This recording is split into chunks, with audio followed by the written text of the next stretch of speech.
অনেক অনেক বছর আগে মরুর বুকে মক্কা নগরী ছিল একেবারেই নির্জন। চারপাশে ছিল শুধু পাহাড় আর মরুভূমি। হজরত ইব্রাহিম আলাইহিসসালাম আল্লাহর নির্দেশে তার স্ত্রী হাজেরা আর শিশু সন্তান ইসমাইলকে এই নির্জন মরুভূমিতে রেখে গেলেন। এখানে না ছিল খাবার, না ছিল পানি। শিশু ইসমাইল তৃষ্ণায় কাঁদতে লাগলেন। মা হাজেরা ছুটতে লাগলেন সাফা আর মারোয়া পাহাড়ের মাঝি। 7 বার দৌড়ালেন, কিন্তু কোথাও পানি নেই। হঠাৎ আল্লাহর রহমতে ইসমাইলের ছোট্ট পায়ের আঘাতে মাটি ফেটে বের হল পানি। এটাই হলো আজকের জমজম কূপ। বছরের পর বছর কেটে গেল। আল্লাহর হুকুমে ইব্রাহিম আর ইসমাইল মিলে কাবা শরীফ নির্মাণ করলেন।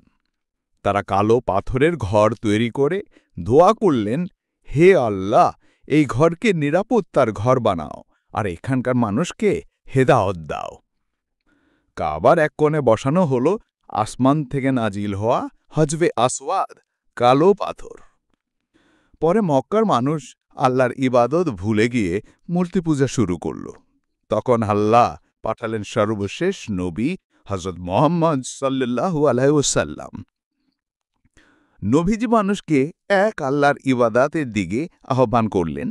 মক্কার লোকেরা বিরোধিতা করলেও শেষে ইসলাম বিজয় লাভ করল।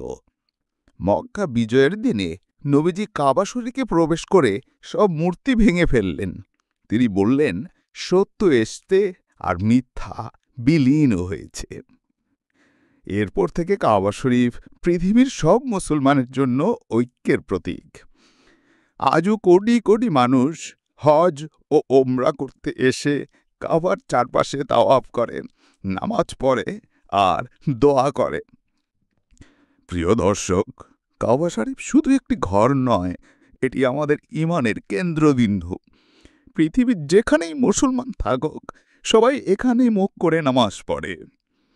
যদি গল্পটি ভালো লেগে থাকে, আমাদের চ্যানেল ইসলামী আলো সাবস্ক্রাইব করুন, ভিডিওটি লাইক ও শেয়ার করুন।